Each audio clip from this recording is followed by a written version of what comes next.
Hello everyone and welcome to Helix Cloud Games. My name is Richie and this is SideQuest, a cloud gaming show where we take a deep dive into one particular topic.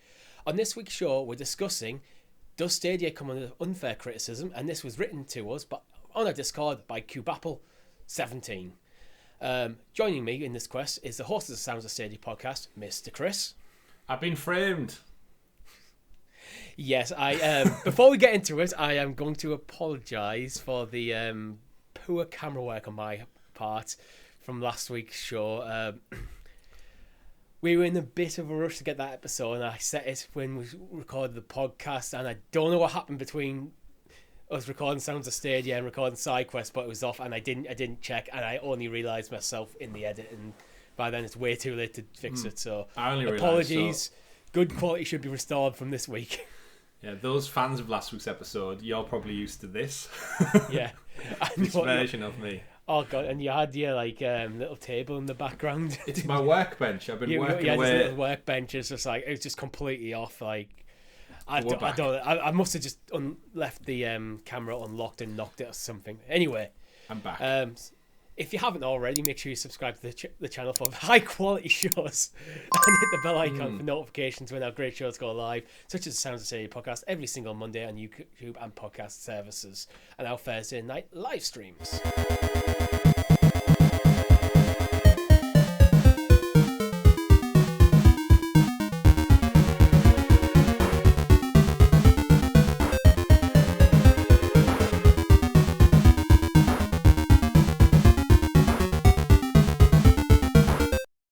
So Chris, CubeApple writes in from our Discord, as I've previously said.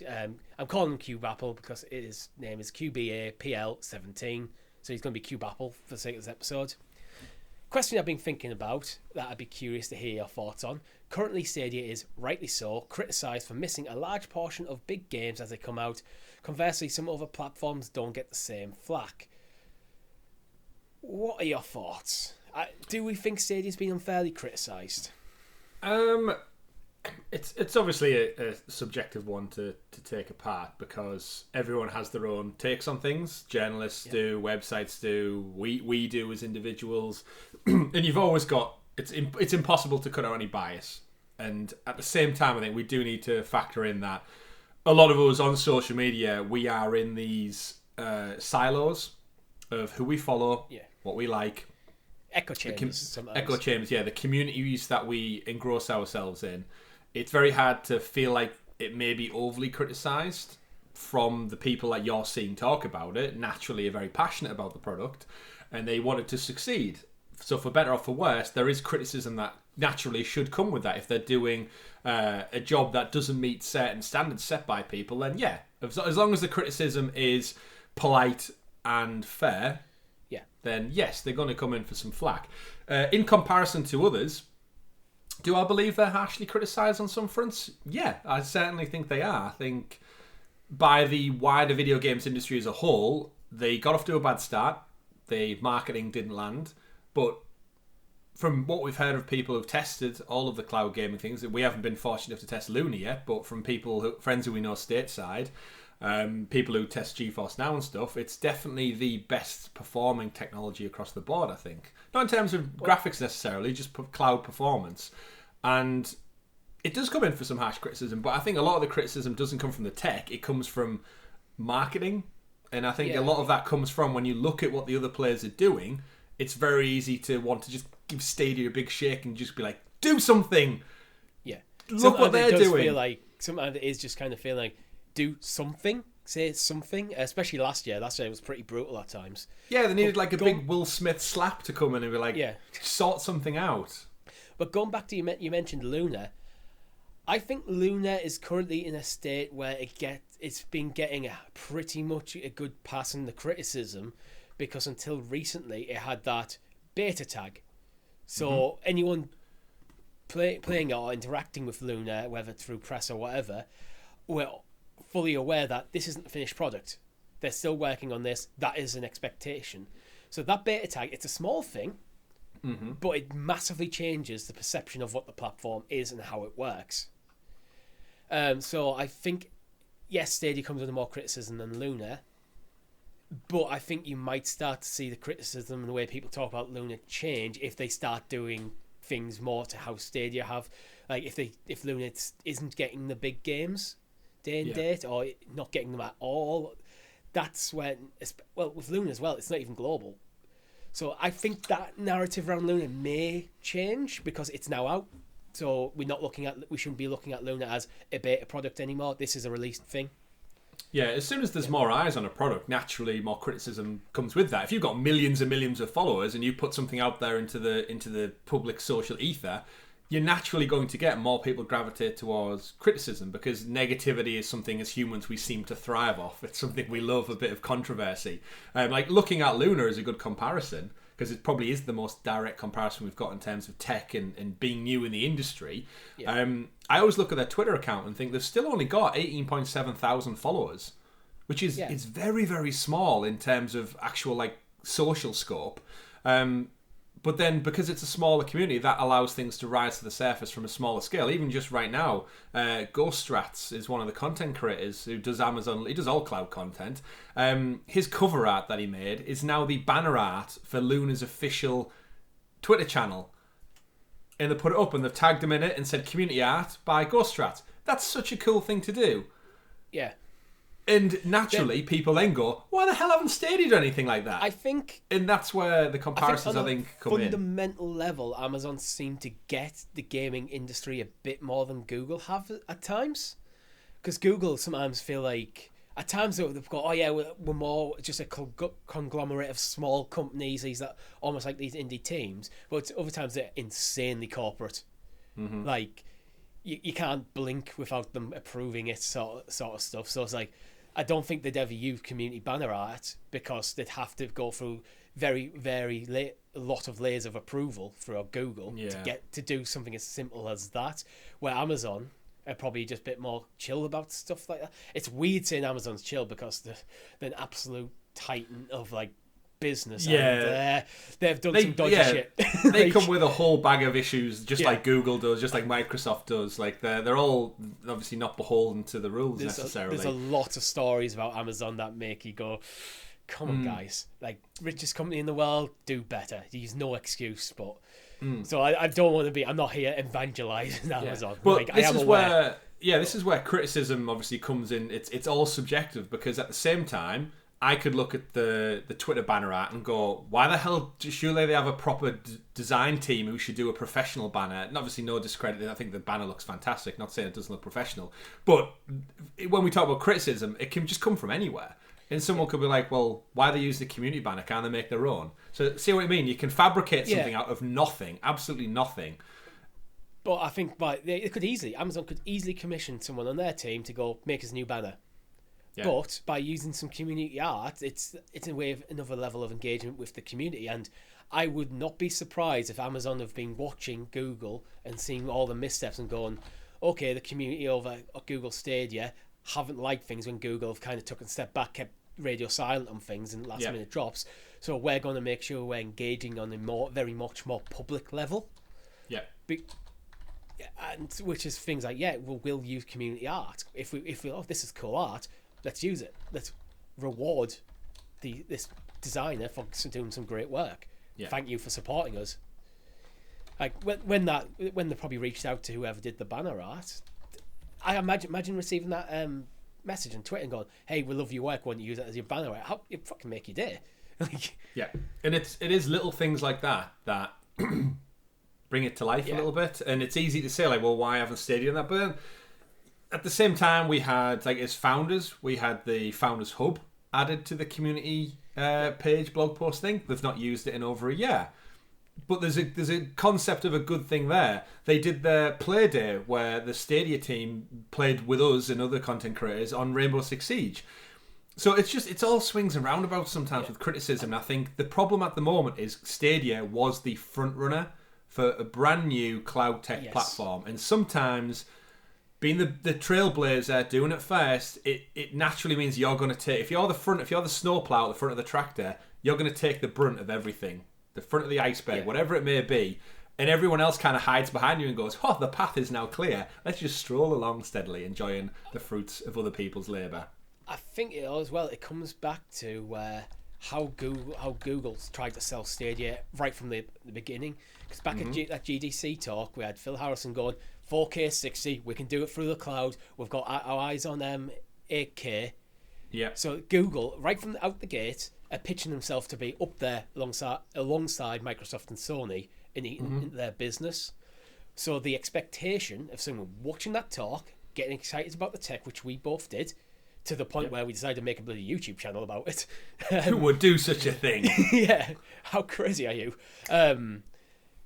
Like, the expectation is you're getting the basic level. You're looking at that presentation is all third-party AAA games will be day and date. That is the expectation out the gate. Where Amazon have done things differently, where I don't think they've ever turned around and said you will get all games day and date.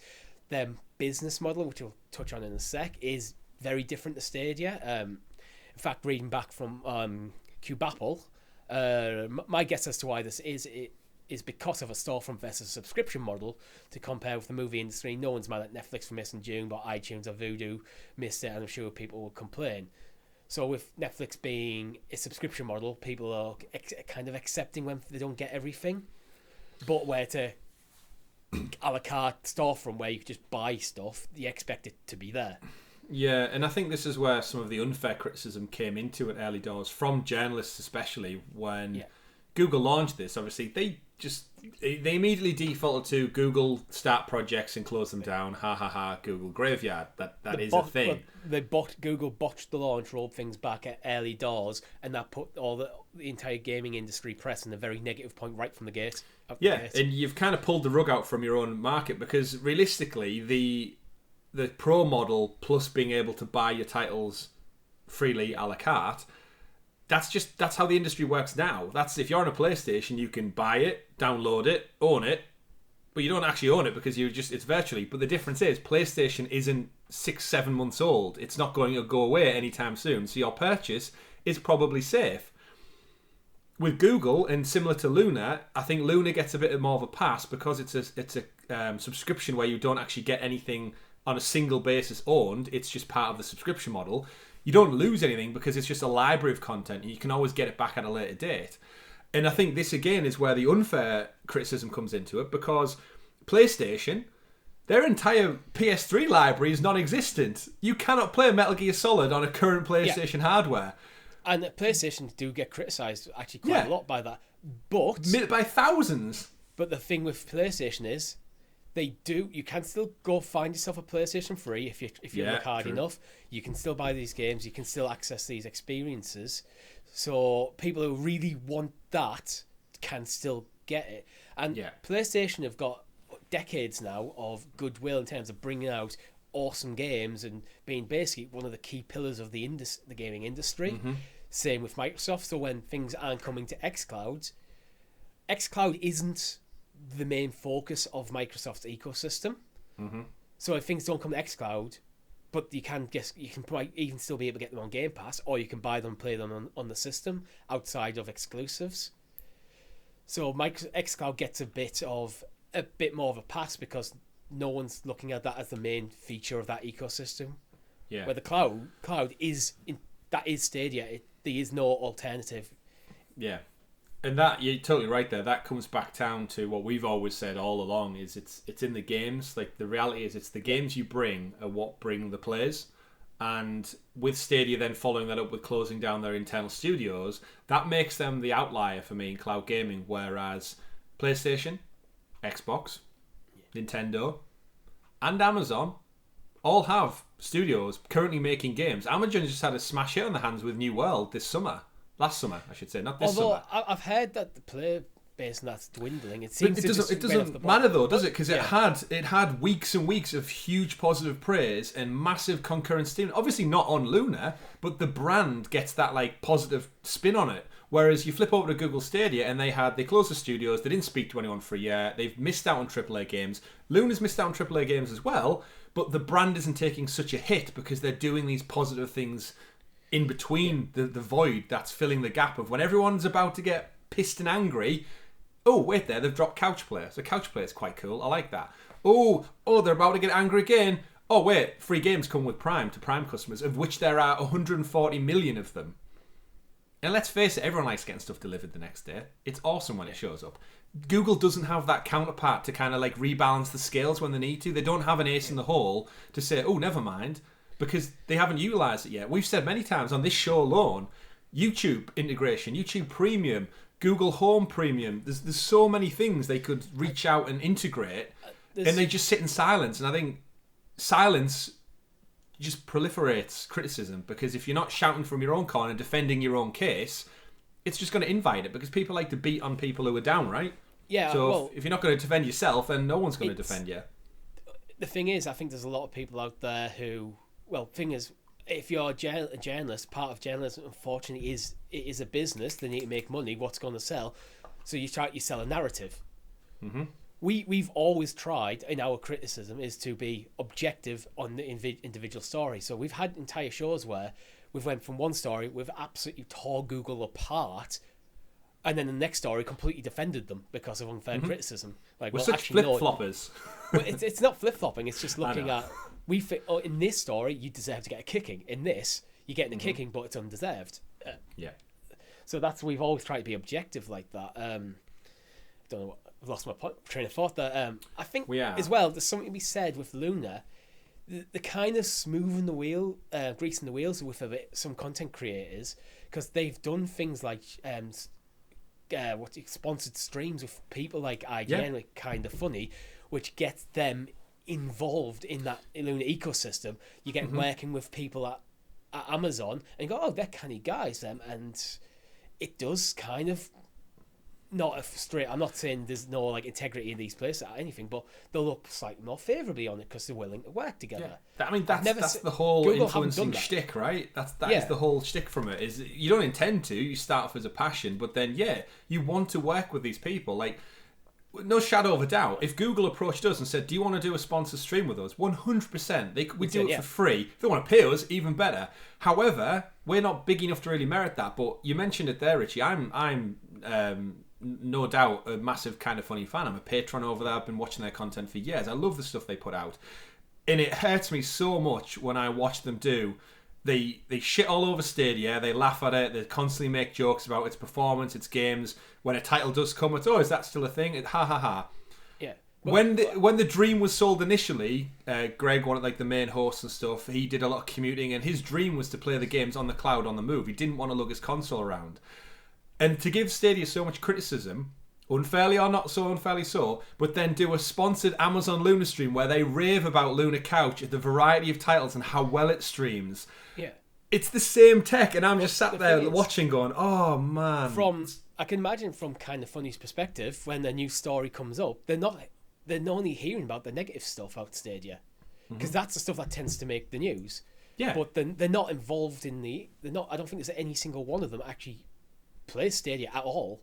No, I think so Kevin got a Founders Edition maybe, and I think Greg might have been sent one, but but they're not involved in the Stadia ecosystem, so they don't see the good stuff, which has created this permeates throughout the industry where Google aren't reaching out to them to try and get in top of the narrative, so they only hear it when there's bad stuff because things that your Kotakus and stuff, they want to get clicks.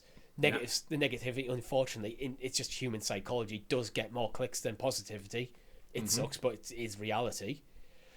So they only interact Stadia occasionally when there's something like, a new game's coming out to PlayStation, Xbox, and Stadia. Oh, Stadia. It's sometimes you almost hear the slight surprise when they read announcements like that, or the actual negative stories. Yeah. But Stadia do a lot of good stuff as well. But they're just not involved. They just don't see it. Yeah, and we saw that when Cyberpunk came out. It got a massive boon from both stories, articles, coverage, and they've been silent ever since. And that's the big thing. Back to what I was saying before: is silence doesn't do anything for anybody. It just puts you out of the limelight, for better or for worse. And then that negativity is allowed to just grow and fester, and people just pile on and add to it. And it does. It really, really disheartens me when I hear that like people out there talking praise on one thing and lack of the other. They all lament how shit PlayStation Now is, and yet criticise Stadia. Yet it runs a million times better than PS Now does. It just doesn't have the games. going back to Cyberpunk, I've heard people on podcasts saying, "Oh, I'd love to just be able to just play this on my phone, lying in bed." It's like, you can. Google Stadia, the solution is there. You can do it. Yeah. But because there's so much not involved in that ecosystem, they've written it off. Like, a lot of the gaming industry is just completely written off, then gets surprised when it's still there. Yeah. And that's especially with things like Ubisoft and the way they've got like the cross-save stuff. That is perfect for these type of people who go, "Oh, I'm such a big Ubisoft fan. I love getting all like playing through all the story. I wish I could do some mop up on these giant open world maps when I'm out and about." And I'm sat there like shaking my tablet watching this podcast, going, "You can. You've been able to do it for 2.5 years. Yeah. You can sit there, play the next Assassin's Creed on your PS5 at home." Best performance probably outside the PC space you can get, but you go away on business, pick up a key sheet, stick it on your phone, just crack on from where you left off while you're on the road, like that. Go clear those checkpoints. Yeah, so that is. I mean, that's a bonus to Ubisoft there. But I would love to get all these like industry experts in a room and just do like a spot quiz and go, right, I'm going to read a game title out. You tell me if it's available on Stadia or not, and just like rattle off a list and hear them go like, no, probably not, and then surprise them by going, actually, Far Cry, Resident Evil, Ghost Recon, Assassin's Creed, albeit mostly Ubisoft games, are there. But then again, back to criticism. Where does it come from? We're now in April, Richie. I'm about to go away after today and play Lego Star Wars, and this is the problem. Criticism comes because there's a void that needs to be filled. No Lego Star Wars, no Tiny Tina's Wonderlands, no Grid Legends, no Elden Ring. What the hell are people playing this year? You know why you're going to get criticism? Because you got fuck all for people to play. Yeah. Pardon the language. Well, for me, it comes back to, do I think Stadia get unfair criticism? And at times, yes. However, I don't think they help themselves. No. They don't do anything to kind of counteract it. Like we've mentioned about Amazon. Amazon do things to kind of control the narrative. Google do absolutely nothing in terms of the narrative around Stadia. So, like, I am critical of when, like, some publishers just seem to forget it's a thing and servicing their audience to their sites that actually do use Stadia and do want to hear about the news. I mean, you can come to us. Tell your friends we're here, we're doing it. If IGN or not, we are. So, but Google's not doing anything to correct that.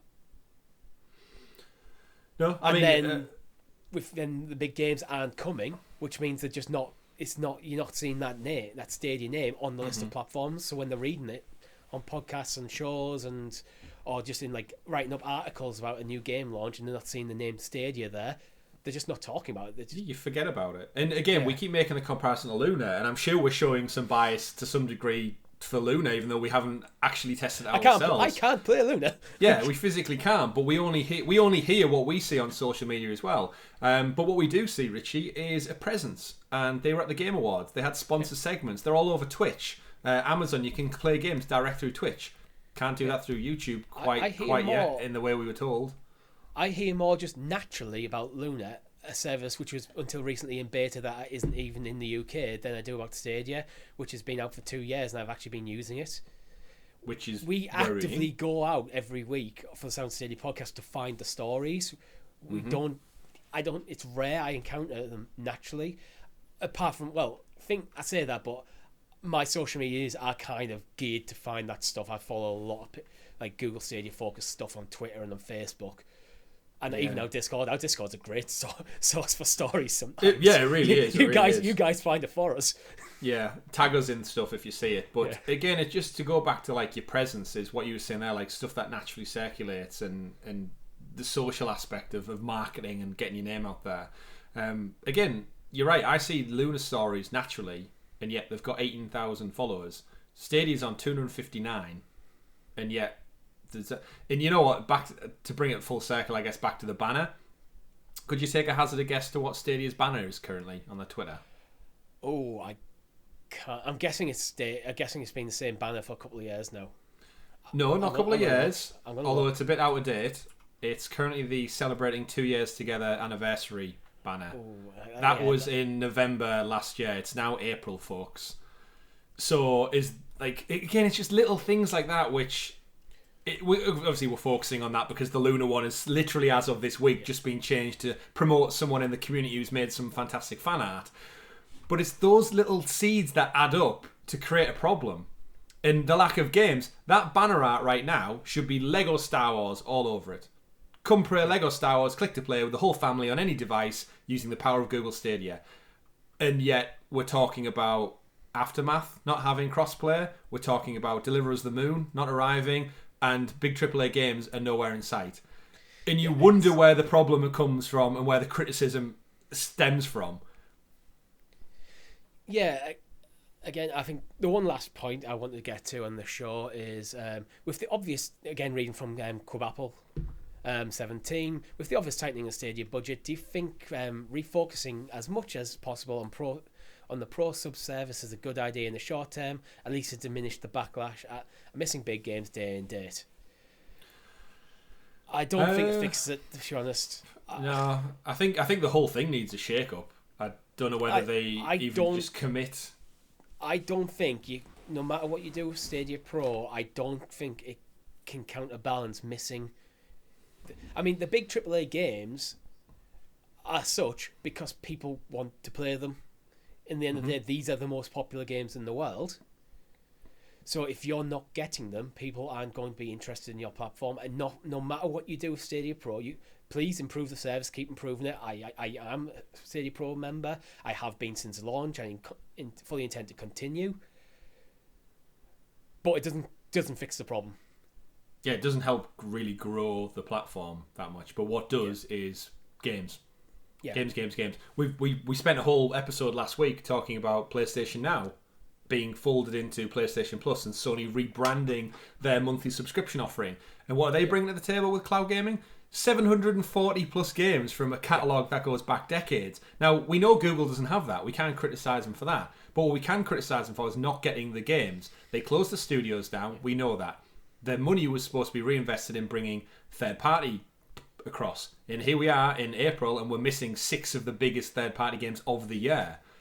And no wonder that sows seeds of doubt and criticism because, I'm just going to go play them elsewhere. It's not me who loses out, it's the platform and the fans and the investment and the opportunity. Well, Luna's probably, the guys at Amazon are probably looking to start pushing worldwide over the next probably year.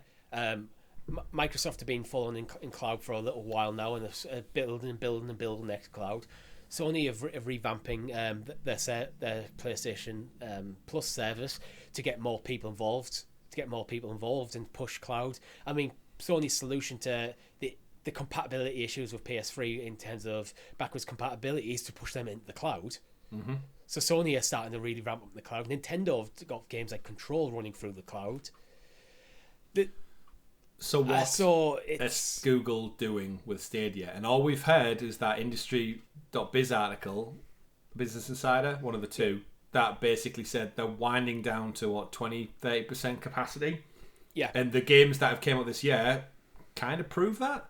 We're expecting 100. If you look at InLead's Pro Game Monitor, we're actually behind by about, I think was it -9? I can't remember off the top of my head. Yeah. We're actually behind the trend of how many games should be releasing per month to get to that 100 games for 2022. And you wonder where criticism comes from. You just have to look at all of the cards on the table and go, this deck is not stacked. I've said since the launch of since we launched as Sounds of Stadia, I think this might be the last Xboxes you get.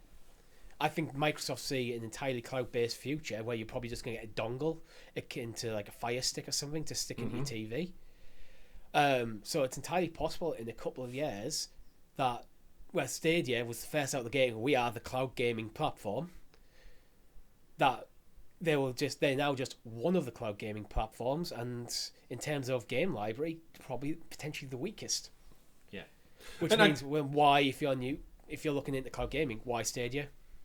Exactly, that's the key question. Why Stadia? And again, condensing this all down, a lot of criticism there. You've got to remember at the same time, there's room for all players. Like, look at the comparisons to Netflix. There's Amazon Prime, there's Disney Plus, there's HBO and Discovery have just merged this week. You've got Hulu. You've got in the UK, Now TV, BBC iPlayer, Channel 4. There's so many subscription services. And you know what? They all have an audience. They all have a market. Some cross-pollinate. And the great thing with cloud gaming is you can hop and jump between the two of them.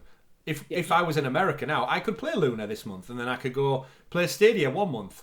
They all offer different things, and some obviously get criticised for better or for worse, but there's nothing to say that they all can't have a shared success in this cloud market that's still emerging. Yeah, but to bring it back to the TV industry, because you mentioned some of there, every single TV streaming service platform also serves as a publisher. True. So there's only things that you can only get on Disney, so they all have this unique element to them. Content.